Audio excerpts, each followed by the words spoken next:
Have a business idea but don't know where to start? Check out Headless Hammerhead's Guide to Entrepreneurship by Giovanni Cursan. Link in the description below.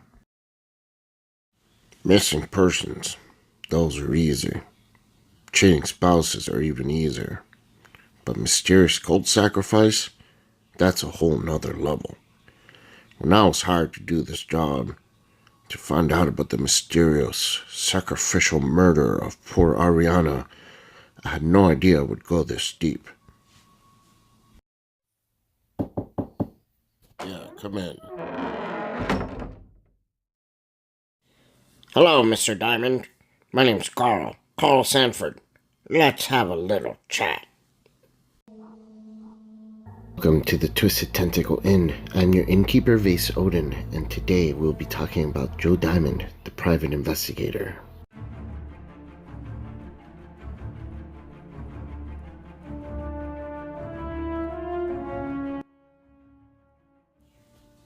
Joe Diamond is a cynical man who is living life day by day. He works as a private investigator and likes easy cases. He is not a fan of unsolved cases. One day, a man came into his office with intention to hire him for an investigation into the mysterious death of Ariana Belfort, student at the Miskatonic University. Ariana's corpse had been found on the ground, laying atop a painted star, with a mysterious silver key in her hand. Joe's first suspicions immediately gravitated toward the Silver Twilight Lodge being involved, and he infiltrated one of their gala events in order to learn more. After finding little, he had a hunch that there was more to the lodge than what was presented on the surface. Joe ran into none other than Carl Sanford, the person in charge of the lodge, just outside the party, and it was clear that Sanford noticed Joe. Joe decided to infiltrate again, only this time he snuck in the middle of the night, taking pictures of the strange sigils lining the walls.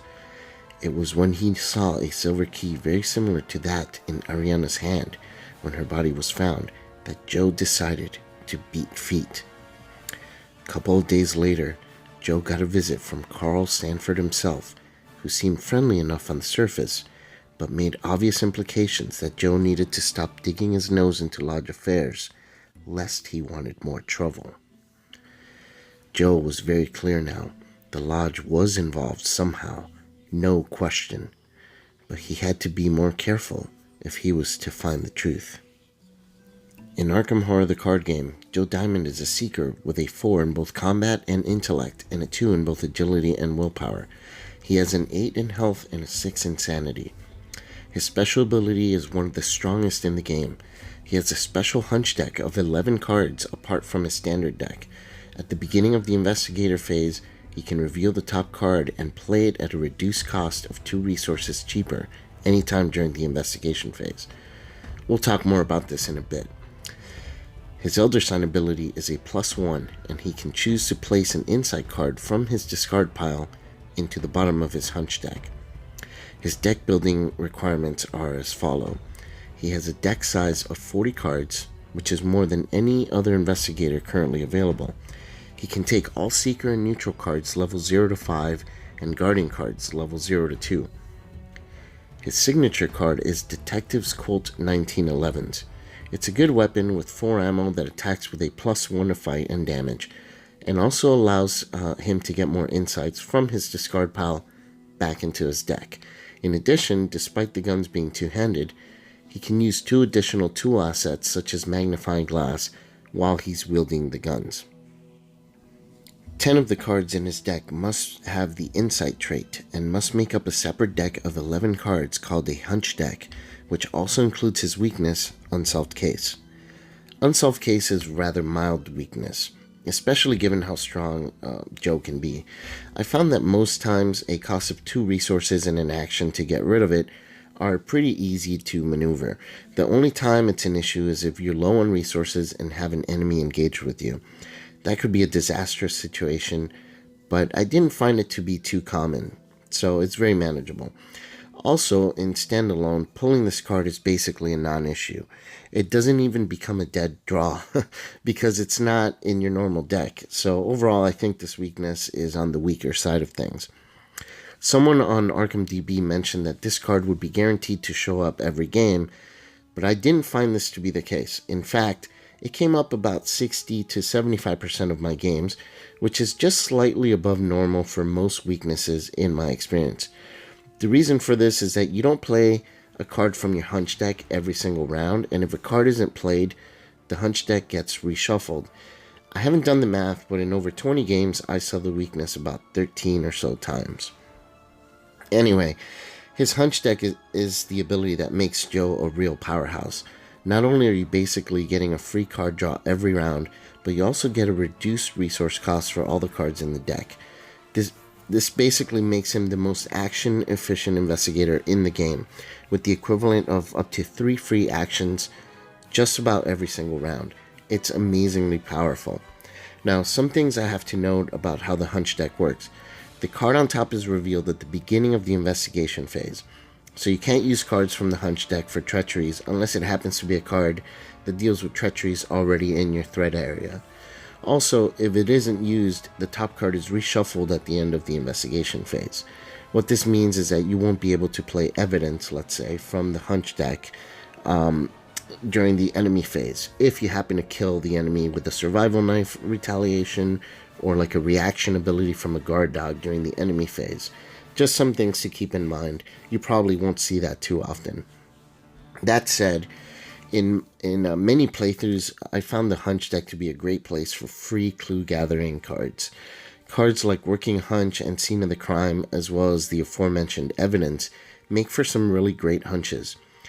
The ones that are fast action or net you 2 clues for 1 action work best for me. Order of priority for my Hunch deck was Working a Hunch, Evidence, Scene of the Crime, Shortcut, and Interrogate. I found Connect the Dots to misfire way too many times to properly work in the Hunch deck. Interrogate was also a bit of hit or miss, but when it did hit, it was pretty amazing. Since I mostly play true solo, I found the free clues from the Hunch deck to be sufficient for most of Joe's clue gathering, leaving him able to use most of his normal 30-card deck for enemy management.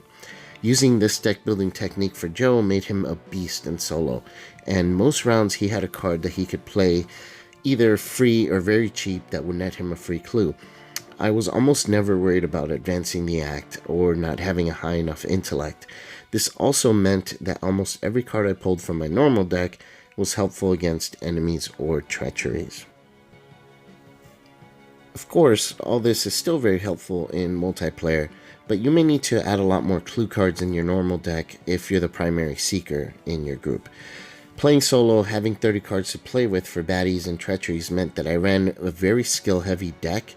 I used Beat Cop instead of Mylan Christopher and still had more resources than I needed, with skills like Take the Initiative, Steadfast, and True Understanding, as well as Unexpected Courage and Inquiring Mind.